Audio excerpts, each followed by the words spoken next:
Hello everyone, आज के इस वीडियो में हम एक बहुत इंपॉर्टेंट बोन के बारे में पढ़ने वाले हैं जिसका नाम है ह्यूमरस। और ये हमारे अपर लिम्ब की one of the most important bone है और आपके एग्जाम पॉइंट ऑफ व्यू से ये सबसे इंपॉर्टेंट है क्योंकि हर एक एग्जामिनर इस बोन से एक ना एक क्वेश्चन जरूर पूछता है आपसे। तो इसके बारे में आपको सारी डिटेल आज मैं बताऊंगा A to Z। बट सबसे पहले आपको ये पता होना चाहिए कि इसका एक्सटेंशन क्या है।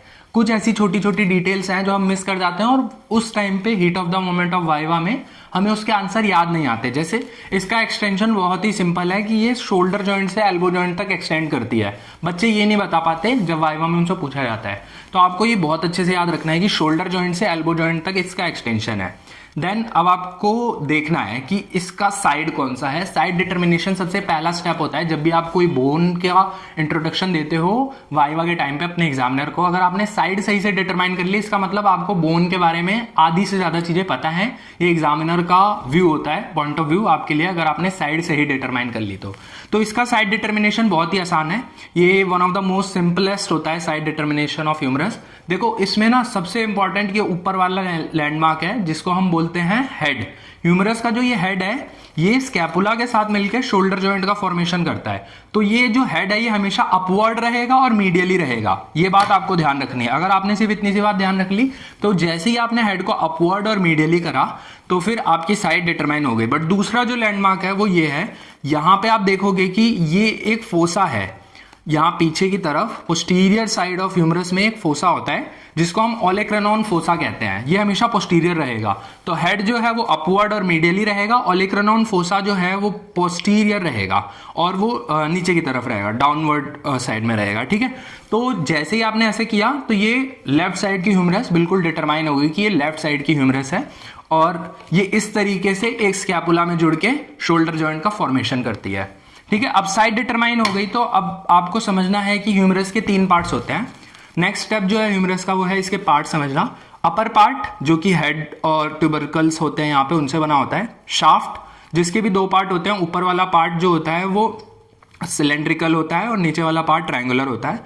और लोअर पार्ट, ठीक है, तो ये अपर एंड और लोअर एंड को अलग अलग हम समझेंगे और शाफ्ट को भी अलग समझेंगे। तीनों पार्ट्स को अलग अलग इनकी आइडेंटिफिकेशन कैसे करनी है, इन पे कौन से लैंडमार्क्स है, वो सब समझेंगे।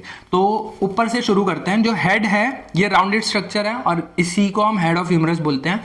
ये स्कैपुला के साथ मिलकर शोल्डर जॉइंट का फॉर्मेशन करता है। इस पे बहुत सारे हाइलिन कार्टिलेज। अब हाइलिन कार्टिलेज क्या होते हैं? जो जॉइंट फॉर्मेशन के लिए जो कार्टिलेजेस यूज होते हैं उनको हाइलिन कार्टिलेज कहते हैं। तो ये हाइलिन कार्टिलेजेस से पूरा वो ढका हुआ होता है और ये हमेशा कैसे होगा? मीडियली अपवर्ड्स और बैकवर्ड्स। ठीक है, देखो मीडियली अपवर्ड्स और बैकवर्ड्स, ये इसका एग्जैक्ट पोजीशन है, मीडियली अपवर्ड्स और बैकवर्ड्स। ठीक है, तो यही 3 वर्ड्स आपको बोलने हैं हेड के बारे में। अब जब भी आप देखोगे ना कि शोल्डर का डिसलोकेशन हो गया तो वो हमेशा इंफीरियर और एंटीरियर होता है। क्यों इंफीरियर और एंटीरियर होगा शोल्डर का डिसलोकेशन? देखो इंफीरियर इसलिए होगा क्योंकि ऊपर ये जा नहीं सकता, ऊपर देखो टकरा रहा है तो ये नीचे चला जाएगा। और ये पोस्टीरियर भी नहीं जा सकता क्योंकि पोस्टीरियर भी यहाँ पे देखो कोरेकॉइड प्रोसेस प्रेजेंट है। तो ये एंटीरियर और इंफीरियर ऐसे डिसलोकेट होता है हमेशा। ठीक है, याद रखना कि ये हमेशा कैसे डिसलोकेट होता है? एंटीरियर और इंफीरियर ऐसे डिसलोकेशन होता है हेड ऑफ ह्यूमरस का। ये क्लिनिकल एनाटॉमी है। अगर आपने ये समझ ली तो आप बहुत इजीली आंसर दे सकते हो क्योंकि क्लिनिकल एनाटॉमी से रिलेटेड क्वेश्चन बार बार वाइवा में पूछे जाते हैं। देन अब इसमें ना 2 नेक होती है, एक होती है सर्जिकल नेक और एक होती है एनाटॉमिकल नेक। अब एनाटॉमिकल नेक और सर्जिकल नेक को समझने का तरीका बहुत सिंपल है। आप ये देखो, ये जो बिल्कुल हेड से लगा हुआ ये जो लैंडमार्क है इसको हम एनाटॉमिकल नेक बोलते हैं। देखो मैं इसके बॉर्डर पे ना ऐसे कर रहा हूं, इसको हम एनाटॉमिकल नेक बोलते हैं। और जहां से ह्यूमरस ब्रेक होती है यूजुअली उसको हम सर्जिकल नेक, वो यहां पे होती है। ठीक है, सर्जिकल नेक यहां और एनाटॉमिकल नेक यहां पे होती है। अब बचपन में क्या होता है, इस जगह पे ना एपिफिजियल लाइन प्रेजेंट होती है यंग एज में और यहीं पे ही capsule of shoulder joint attach होता है। तो ये 2 बातें आपको पता होनी चाहिए। देन अब हम बात करते हैं कि ग्रेटर ट्यूबरकल क्या होता है। तो ये लेटरल साइड पे, देखो मीडियल साइड पे ये था तो लेटरल साइड पे ये है। तो लेटरल साइड पे एक बड़ा सा ट्यूबरकल होता है जिसे हम ग्रेटर ट्यूबरकल कहते हैं। अब इसके ना 3 फैसेट्स होते हैं। 3 फैसेट मतलब 3 इस पे फेसेस होते हैं जिसपे मसल्स का अटैचमेंट होता है। अटैचमेंट मतलब इंसर्शन होगा, यहां पे से मसल्स का ओरिजिन नहीं हुआ, यहां से मसल्स इंसर्ट हुई है आके। ठीक है, तो ये जो 3 फैसेट्स हैं, एक बार आप इसे ऐसे समझो, ये लेटरल साइड में ग्रेटर ट्यूबरकल है, ठीक है। ये पूरा शोल्डर जॉइंट बन रहा है एक पर्सन का, लेफ्ट साइड का शोल्डर जॉइंट है ये, उसमें ये लेटरल साइड पे मैं आपको थोड़ा सा वैसे घुमा के दिखाता हूँ। ये जो आपको एरिया दिख रहा है ये है ग्रेटर ट्यूबरकल, ठीक है। ये हेड था, ये ग्रेटर ट्यूबरकल है। इस ग्रेटर ट्यूबरकल पे 3 फैसेट्स होते हैं। इसमें जो अपर फैसेट होता है, ये अपर फैसेट है, इस पे सुप्रास्पाइनेटस मसल का इंसर्शन होता है। मैं आपको इस वीडियो के डिस्क्रिप्शन में पूरा इसका पीडीएफ शेयर कर दूंगा, बट आप अभी नोट भी कर सकते हो ये सारी चीजें, क्योंकि ये बहुत इंपॉर्टेंट चीजें होती हैं। अपर जो फैसेट है उस पे सुप्रास्पाइनेटस का इंसर्शन होता है, जो मिडल फैसेट है उस पे इंफ्रास्पाइनेटस का इंसर्शन होता है, और जो लोअर फैसेट है उस पे टीरीस माइनर का इंसर्शन होता है।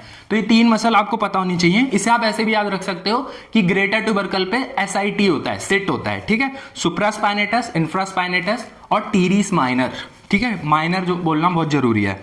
देन एसआईटी से आपने इसे याद कर लिया। देन अब हम बात करते हैं लेसर ट्यूबरकल के बारे में। अब आप देखो, ऐसे मीडियली था, लेटरली हमने ग्रेटर ट्यूबरकल देखा। अब आप पीछे की तरफ, मतलब एंटीरियर साइड पे थोड़ा सा देखोगे, ये एंटीरियर साइड होगी ना, एंटीरियर साइड पे जब आप थोड़ा सा देखोगे तो ये आपको दिख जाएगा ग्रेटर ट्यूबरकल, लेसर ट्यूबरकल। जब आप लेसर ट्यूबरकल पे देखोगे, इस पे सिर्फ एक ही मसल का इंसर्शन होता है, वो होती है सब स्कैपुलैरिस मसल। जब आप सब स्कैपुलैरिस मसल को देखोगे तो उसका इंसर्शन यहाँ पे होता है। तो मैंने आपको देखो कितने सिंपली से बता दिया कि ये लेफ्ट साइड की ह्यूमरस है, इसमें जब आप लेटरल साइड में देखते हो तो आपको ग्रेटर ट्यूबरकल दिखता है, और जब आप एंटीरियर साइड पे देखते हो, देखो एंटीरियर साइड है ना, लेफ्ट, ये जो लेफ्ट की अगर ह्यूमरस है तो ये एंटीरियर साइड इसका ये होगा। तो जब आप एंटीरियर साइड पे देखते हो तो आपको दिखेगा ये छोटा सा ट्यूबरकल, जिसे हम लेसर ट्यूबरकल बोलते हैं। इस पे सिर्फ एक ही मसल, सब स्कैपुलैरिस मसल का इंसर्शन होता है। अब इन दोनों ट्यूबरकल्स के बीच में आप बहुत ध्यान से देखना, ये था ग्रेटर ट्यूबरकल, देखो यहाँ लेफ्ट पे है ना, ये था ग्रेटर ट्यूबरकल, और ये इसके पीछे जो आपकी तरफ प्रोजेक्ट कर रहा है ये है लेसर ट्यूबरकल। तो ग्रेटर ट्यूबरकल और लेसर ट्यूबरकल के बीच में आपको एक सल्कस दिख रहा है ना। सल्कस मतलब एक संकरा सा रास्ता, एक पतला सा वे, एक पतला सा रास्ता, इन दोनों के बीच में इससे एक लाइन जा रही है, सल्कस, ठीक है। सल्काई का मतलब ही होता है थोड़ा सा ग्रूव, ठीक है। तो ये जो ग्रूव है ना, इसके कंटेंट आपको बहुत अच्छे से पता होने चाहिए। पहले तो इसका नाम पता होना चाहिए। तो देखो ये दोनों ट्यूबरकल के बीच में है, तो इसीलिए हम इसे इंटर ट्यूबरकुलर सल्कस कहते हैं, ठीक है। दोनों ट्यूबरकल के बीच में, इसीलिए इसे इंटर ट्यूबरकुलर सल्कस कहते हैं। अब इसके ना लिप होते हैं। अब देखो जो लेटरल साइड पे है वो लेटरल लिप बना रहा है, मतलब इसका ये लेटरल लिप है, और जो पीछे एंटीरियर साइड पे है वो इसका टीरीस मेजर मीडियल लिप बना रहा है, वहां पे टीरीस मेजर का इंसर्शन होता है। और बीच में जो ये इसका फ्लोर है, ये फ्लोर इसमें भी एक मसल होती है जिसमें लेटिस्मस डोर्साई का इंसर्शन होता है। तो आपको याद रखना है, सबसे पहले तो इंटर ट्यूबरकुलर सल्कस इसका नाम है। ये दोनों ट्यूबरकल्स के बीच में एक पतला सा ग्रूव होता है, इसमें 3 मसल्स का इंसर्शन होता है। पहले इसके लेटरल लिप को समझना है, जो ग्रेटर ट्यूबरकल से इसका निकल रहा है, इसका देखो ऐसे समझ लो कि ये जो 2 ऊपर ट्यूबरकल्स थे, इन दोनों के बीच में से एक ऐसे खाली जगह जा रही है ना। तो ये जो ग्रेटर ट्यूबरकल है ये लेटरल लिप बनाएगा, और ये जो लेसर ट्यूबरकल है ये मीडियल लिप बनाएगा। तो यहीं पे मसल्स का इंसर्शन होता है, और बीच में ये जो खाली जगह ये फ्लोर है, ठीक है। तो ऐसे ही आपको याद रखना है, ये जो ग्रेटर ट्यूबरकल और लेसर ट्यूबरकल के बीच में इंटर ट्यूबरकुलर सल्कस है, इसका लेटरल लिप यहाँ पे है, मीडियल लिप यहाँ पे है, और बीच में आपको फ्लोर दिख रहा है, ठीक है। एक बार आपने इसे समझ लिया तो अब मसल्स याद करते हैं। तो इसमें भी आपकी 3 मसल्स हैं। सबसे पहले लेटरल लिप पे आती है पेक्टोरलिस मेजर, बीच में मतलब इंटर ट्यूबरकुलर सल्कस के फ्लोर पे आपको लेटिस्मस डोर्साई का इंसर्शन देखने को मिलता है, और जब आप इसके लेटरल मीडियल लिप पे जाते हो तो आपको मिलती है टीरीस मेजर, ठीक है। तो टीरीस माइनर कहां पे थी? एसआईटी, मतलब कि वो ग्रेटर ट्यूबरकल पे बैठी हुई थी, है ना। ग्रेटर ट्यूबरकल के कौन से फैसेट पे? तो ग्रेटर ट्यूबरकल के लोअर फैसेट पे टीरीस माइनर का इंसर्शन था, और टीरीस मेजर का जो इंसर्शन है वो आपको यहां पे देखने को मिल रहा है। Medial lip of inter tubercular sulcus पे टीरीस मेजर का इंसर्शन आपको मिलता है, ठीक है। अब इसको ऐसे भी याद रखना है कि अ लेडी बिटवीन 2 मेजर्स, ठीक है। ऐसे याद रख सकते हो आप कि जो लेडी मतलब लेटिस्मस डोर्साई है वो पेक्टोरलिस मेजर और टीरीस मेजर के बीच में बैठी है, ठीक है। तो अ लेडी बिटवीन 2 मेजर्स, तो पेक्टोरलिस मेजर और टीरीस मेजर के बीच में लेटिस्मस डोर्साई बैठी है, ठीक है। ऐसे आप याद रख सकते हो। अब अगला जो ह्यूमरस में समझने वाली चीज है वो होता है शाफ्ट ऑफ ह्यूमरस। अब शाफ्ट को कैसे समझेंगे? देखो शाफ्ट बहुत बड़ा है, ठीक है, हम ऊपर से नीचे की तरफ जा रहे हैं, तो शाफ्ट काफी बड़ा है। तो शाफ्ट के भी दो पार्ट है, अपर पार्ट और लोअर पार्ट। अपर पार्ट जो होता है वो सिलेंड्रिकल होता है और लोअर हाफ जो होता है वो ट्रायंगुलर होता है। देखो ऐसे मैंने पकड़ लिया ना, ये जो अपर हाफ है ये सिलेंड्रिकल है और ये जो लोअर हाफ है ये ट्रायंगुलर है। आप बिल्कुल डिफरेंस देख सकते हो, ऊपर वाला देखो कितना सिलेंड्रिकल फॉर्म में और नीचे वाला देखो ट्रायंगुलर फॉर्म में, बिल्कुल शार्प इसके एजेस आपको दिख रहे हैं। अब जो शाफ्ट होता है ना, इसके 3 सरफेसेस होते हैं और 3 ही बॉर्डर्स होते हैं, ठीक है। आपको याद रखना है कि 3 सरफेस होते हैं शाफ्ट के और 3 बॉर्डर होते हैं। अब सबसे पहले सरफेसेस देखते हैं हम शाफ्ट के। तो एंटेरोलेटरल सरफेस, इसके लिए ना आपको एक चीज समझनी होगी, यहां पे एक ट्यूबरोसिटी प्रेजेंट है। ये देखो ये रफ सा एरिया, इसको हम बोलते हैं डेल्टॉइड ट्यूबरोसिटी। डेल्टॉइड ट्यूबरोसिटी ये इस जगह पे प्रेजेंट है। मैं इसको बिल्कुल सही से एनाटॉमिकल पोजीशन में होल्ड करूंगा, तो ये जो ट्यूबरोसिटी प्रेजेंट है इसे हम बोलते हैं डेल्टॉइड ट्यूबरोसिटी, ठीक है। और इस पे हमारी डेल्टॉइड ट्यूबरोसिटी होती है। अब देखो ये एंटीरियर और लेटरल, आप इसको ऐसे समझ सकते हो कि देखो एंटीरियर और लेटरल के बीच में, एंटीरियर और लेटरल के बीच में हमारी डेल्टॉइड ट्यूबरोसिटी प्रेजेंट है ना। देखो ये इसकी बिल्कुल एग्जैक्ट एनाटॉमिकल पोजीशन है। तो एंटीरियर और लेटरल के बीच में हमारी डेल्टॉइड ट्यूबरोसिटी प्रेजेंट है। यहां पे इंसर्शन होता है डेल्टॉइड मसल का, और ठीक इसी डेल्टॉइड ट्यूबरोसिटी के नीचे आपको ना रेडियल ग्रूव दिखेगा, रेडियल ग्रूव, जहां पे से हमारी रेडियल नर्व जाती है, ठीक है। तो ये 2 बातें आपको याद रखनी है। अब ये तो था एंटेरोलेटरल सरफेस। देखो ये एंटीरियर सरफेस है, ये आगे वाला, और इसके लेटरल तो एंटेरोलेटरल सरफेस। एंटेरोलेटरल सरफेस पे हमारी थी डेल्टॉइड ट्यूबरोसिटी। अब ये जो डेल्टॉइड ट्यूबरोसिटी है इस पे डेल्टॉइड मसल का इंसर्शन होता है और नीचे जा रहा होता है रेडियल ग्रूव, जिसमें से रेडियल नर्व जाती है।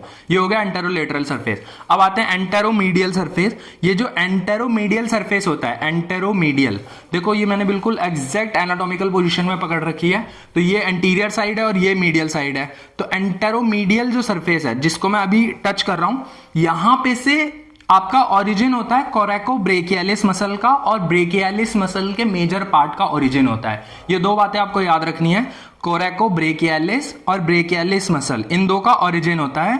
और एक बार बस आपको यही देखना है कि इन 2 मसल्स का ओरिजिन यहीं पे से होता है, ठीक है, एंटेरो मीडियल सरफेस से। अब हम आते हैं, ये था एंटेरोलेटरल सरफेस, ये है एंटेरोमीडियल सरफेस। अब मैं अगर इस बोन को टर्न कर दूं तो ये पोस्टीरियर सरफेस है, पीछे वाला जो सरफेस है। अब देखो ये एनाटॉमिकली करेक्ट पोजीशन नहीं है, पोस्टीरियर सरफेस पे आ गए ना, तो ये जो पूरा सरफेस है ये शाफ्ट का पोस्टीरियर सरफेस है। अब इस पोस्टीरियर सरफेस पे जो मैंने आपको आगे बताया था, इसको देखो आप, ये जो यहां पे डेल्टॉइड ट्यूबरोसिटी थी एंटेरोलेटरल सरफेस पे, वहां से जो रेडियल ग्रूव निकल रहा था वो रेडियल ग्रूव यहां से ऐसे पीछे चला जाता है, ठीक है। तो पोस्टीरियर सरफेस पे आ जाता है वो, और यहां से रेडियल नर्व जाती है और यहां से प्रोफंडा ब्रेकियल आर्टरी भी जाती है, प्रोफंडा ब्रेकियाई आर्टरी। देन जब सर्जिकल नेक ऑफ ह्यूमरस का फ्रैक्चर हो जाता है तो सबसे कॉमनली कौन सी नर्व इन्वॉल्व होती है, ये क्वेश्चन बार बार पूछा जाता है, और शाफ्ट से रिलेटेड ही है क्योंकि, तो यहां पे ना यहीं पे से एक्सिलरी नर्व जारी होती है, तो वो एक्सिलरी नर्व ही इन्वॉल्व होती है, क्योंकि रेडियल नर्व जो है वो एक्सिलरी नर्व से ही बाद में आगे चल के निकलती है। तो कौन सी नर्व बनेगी, कौन सी नर्व इन्वॉल्व होगी, एक्सिलरी नर्व। और शाफ्ट का अगर फ्रैक्चर हो जाए तो रेडियल नर्व पैल्सी होती है। तो अगर सर्जिकल नेक का फ्रैक्चर हो तो एक्सिलरी नर्व होता है, और अगर शाफ्ट का फ्रैक्चर हो तो मैंने आपको बताया था कि यहाँ पे रेडियल ग्रूव है पूरा पुश, जो कि आगे यहाँ डेल्टॉइड ट्यूबरोसिटी से निकल रहा है और फिर पीछे की तरफ आ जा रहा है ना। तो ये जो डेल्टॉइड ट्यूबरोसिटी से निकल रहा है और पीछे की तरफ आ रहा है, इसके अंदर जो रेडियल नर्व जा रही है, अगर शाफ्ट फ्रैक्चर हो जाएगा तो रेडियल नर्व की पैल्सी हो जाएगी। तो ये 2 क्लिनिकल क्वेश्चन है। अगर सर्जिकल नेक का फ्रैक्चर होता है तो एक्सिलरी नर्व डैमेज होती है, और अगर आपके शाफ्ट का फ्रैक्चर होता है तो आपकी रेडियल नर्व डैमेज होती है, ठीक है। अब 3 बॉर्डर होते हैं शाफ्ट के। सबसे पहले एंटीरियर बॉर्डर, जो कि सेपरेट करता है एंटेरोमीडियल और एंटेरोलेटरल सरफेस को, ठीक है। सबसे पहला 3 बॉर्डर होते हैं ना, मैंने आपको बताया था 3 सरफेस होते हैं, वो हमने पढ़ लिए, एंटेरोमीडियल, एंटेरोलेटरल और पोस्टीरियर सरफेस। अब इसके 3 बॉर्डर्स होते हैं। तो 3 बॉर्डर्स को समझने के लिए सबसे पहले आपको पढ़ना होगा, ये एंटीरियर बॉर्डर होता है, ये मीडियल बॉर्डर होता है, और ये लेटरल बॉर्डर होता है। तो बहुत सिंपल है, देखो यहाँ पे एनाटॉमिकल पोजीशन में रखते ही आपको समझ आ जाएगा। ये एंटीरियर बॉर्डर है, ये मीडियल बॉर्डर है और ये लेटरल बॉर्डर है। ठीक है, तो ये 3 चीजें हमने समझ ली। और इसमें अब देखो जो एंटीरियर बॉर्डर है वो एंटेरोमीडियल और एंटेरोलेटरल सरफेस को अलग कर रहा है, और जो मीडियल बॉर्डर है वहां पे से एक जो सेप्टम होती है, मीडियल इंटरमस्कुलर सेप्टम, उसका ओरिजिन होता है। बट ये चीजें कुछ ज्यादा ही डिटेल की हैं तो आपको ये पढ़ने की इतनी नीड नहीं है।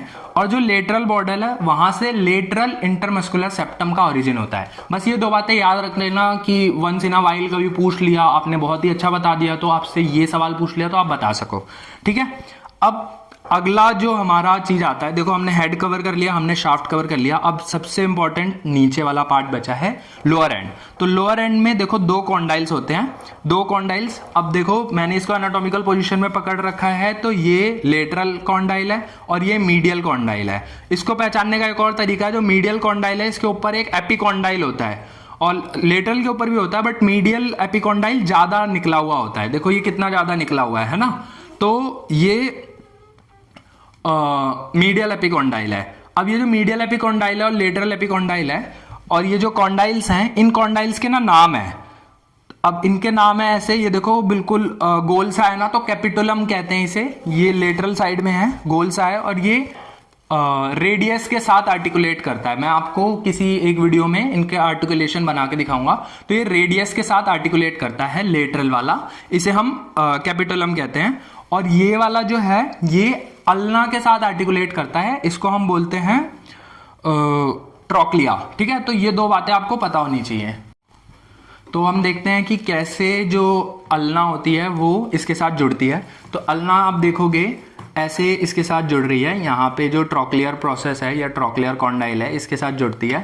और जब आप पता लगाओगे तो आपको पता लगेगा कि ऊपर ये कोरोनॉइड प्रोसेस है, कोरोनॉइड फोसा है, कोरोनॉइड फोसा में जाके इसका जो कोरोनॉइड प्रोसेस है उसका हेड जुड़ता है। ठीक है, अल्ना का कोरोनॉइड प्रोसेस ह्यूमरस के कोरोनॉइड फोसा में जाके अपने आर्टिकुलेशन देता है। और ऐसे ही जो हमारी रेडियस होती है, रेडियस कैपिटुलम से जुड़ती है। कैपिटुलम के ऊपर भी एक फोसा होता है, इसको हम ऑलिक्रिनॉन फोसा कहते हैं, और इस पे ऑलिक्रिनॉन प्रोसेस जुड़ता है। ठीक है, तो ये बातें आपको याद रखनी है। अब हमने कॉन्डाइल्स पढ़ ली, ये 2 कॉन्डाइल होते हैं। अब इसके ऊपर जो पार्ट होता है वो होता है एपिकॉन्डाइल, जो मीडियली ये आपको दिख रहा है ना इतना एनलार्ज, इसको हम बोलते हैं मीडियल एपिकॉन्डाइल। और ये जो लेटरली है इसको हम बोलते हैं लेटरल एपिकॉन्डाइल।